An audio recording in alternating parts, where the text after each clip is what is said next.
Jupiter, the largest planet in our solar system, is a colossal gas giant that has intrigued astronomers for centuries. From its swirling clouds of gases to its iconic Great Red Spot, Jupiter has always been a symbol of power and mystery. But what if we've only scratched the surface of its secrets? What if what we've been told about Jupiter isn't the full story? Jupiter is a place of colossal storms, deadly radiation, and captivating beauty, a powerhouse whose mass is so great it influences even the Sun itself. Jupiter is fast becoming one of the most studied objects in our solar system, with 7 flybys, 2 orbiters, 1 still in operation today, and 2 additional planned missions. There is so much to know about the 5th planet from the Sun. What causes its distinctive red coloration? What is it made of? What lies beneath its obscuring clouds? What do we know about its Great Red Spot? Jupiter holds a vital role in protecting our solar system, and it's time to delve into its mysteries. Decades of Jupiter observations have revealed something strange. People of all ages and from all parts of the world are fascinated and enthralled by the science of astronomy. Humanity has an insatiable desire to learn more about the universe, making space documentaries consistent winners in captivating audiences. However, not all myths about the universe hold true. You've probably heard the tale of how Jupiter, the largest planet in the solar system, serves as Earth's valiant protector. According to the myth, without Jupiter, asteroids and comets would frequently strike the Earth, rendering it uninhabitable. The flaw in this story, however, is that it isn't entirely true, or at least, it's far more complicated than the myth would have us believe. Join us as we delve into the tale of a planet with a split personality, uncovering the scientific revelations that show Jupiter is not what we've been told. To understand this better, let's journey back to the year 1770. An astronomer named Charles Messier discovered a new comet just months after Captain Cook's first landing in Australia. You might already know Charles Messier as the creator of the Messier Catalogue, a list of the brightest clusters, galaxies, and nebulae visible in the night sky, a guide revered by astronomers. Interestingly, the Messier Catalogue wasn't intended to be a guide to the wonders of the cosmos. Instead, it was Messier's way of distinguishing hazy objects in the sky that weren't comets. Messier, a dedicated comet hunter, spent countless nights observing the heavens through a telescope, searching for moving, fuzzy blobs that signified comets. However, as he searched, he often stumbled upon other stationary fuzzy blobs in the same locations. To avoid mistaking these objects for comets, Messier began cataloging them. These objects turned out to be entirely different celestial phenomena, and thus, the famous Messier Catalogue was born.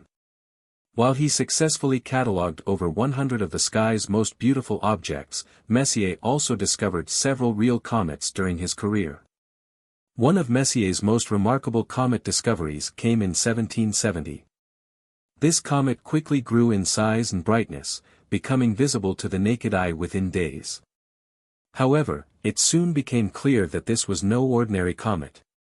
Unlike typical comets, which have small, well-defined heads and long, bright tails, this comet had an unusually large and fuzzy head, several times the size of the full moon.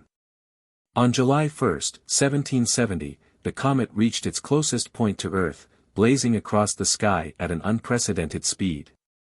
It was so bright that it could even be seen from the centers of large cities. Over time, the comet began to fade, but it remained visible for months, with Messier recording its final observation in October of that year. This comet, later named Comet Lexell after the mathematician who calculated its orbit, was remarkable in many ways. Its massive, fuzzy head and unusually fast movement across the sky puzzled astronomers. At its fastest, it traveled up to 42 degrees in 24 hours.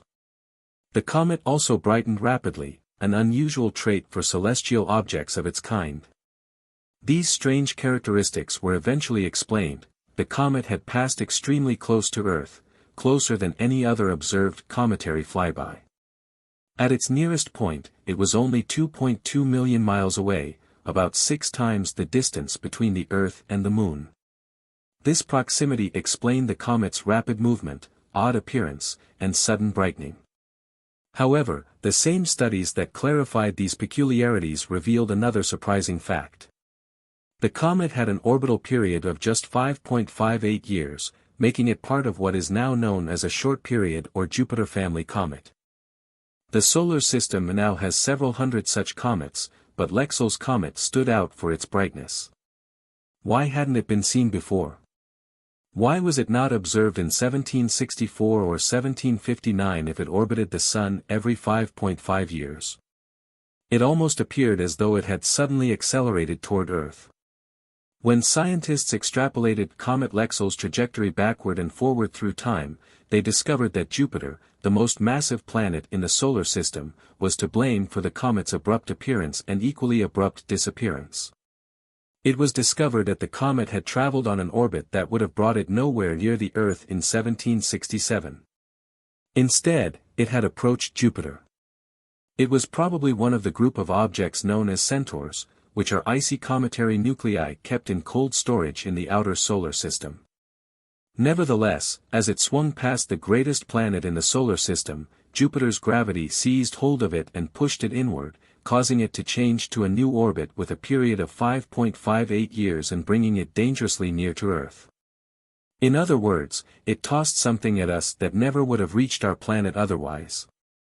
That clarified the reason for the comet's unexpected entrance. It was a newcomer to the inner solar system, hurled in our direction by the whims of Jupiter's powerful gravitational pull. Yet why was the comet ultimately lost? Actually, the planet and the comet kind of had a reunion just 12 years after their initial encounter. Jupiter was waiting for Comet Lexell as it swung out to aphelion, which is the point in its orbit where it is furthest from the Sun. The comet once more swung towards the enormous planet before being launched outside of the inner solar system. Our observations for its 1770 apparition aren't good enough to pinpoint exactly how that encounter with Jupiter would have gone, so it's unclear exactly where it ended up. Yet one thing is certain, Comet Lexell was propelled onto an orbit where it could no longer pose a threat to Earth and was ejected from the inner solar system out of harm's way. At least for Comet Lexell, Jupiter played both a villain and a hero in a matter of 12 years. All of this reminds us that the famous astronomical legend about Jupiter, the great defender of Earth, deserves further scrutiny.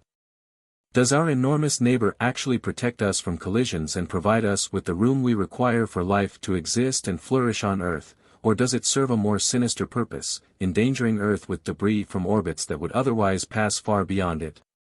The Comet Lexell story provides a clue to the solution. Jupiter's role is far more nuanced than simply serving as our guardian or a cosmic bad guy. The planet, if anything, has a two-phase nature, with Comet Lexell serving as the perfect example of those two faces. Jupiter has a dual personality. One of them is as an ally. After all, Jupiter does direct some potentially dangerous objects away from Earth, preventing a collision with our planet. Jupiter does, however, have a negative side. It has the ability to move things that would normally never come close to our planet into orbits that pierce the inner solar system, endangering life on our planet. As a result, Jupiter is neither a friend nor an enemy of the near-Earth asteroids but rather a middle ground. But there is yet another issue that has been added. We believe that an Earth free of impacts would be ideal for life, which may imply that an Earth without the presence of our massive neighbor would have been more ideal. Would it truly be better if impacts occurred less frequently, though? Would we be here right now to study more about Jupiter's influence if the reign of the dinosaurs had not been tragically ended by a rock from space?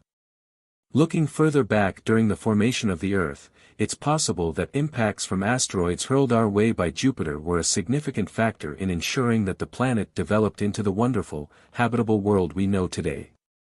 The Earth might have been completely dry, a desiccated husk of a planet, without the frozen bodies hurled our way by Jupiter from the outer asteroid belt and outer solar system. Hence, the solar system would seem considerably different without Jupiter. The Earth would be struck less frequently, probably much less frequently, although that might not be a good thing. Thanks for watching. While you're still here, click the video on your screen for more mind-blowing videos about space.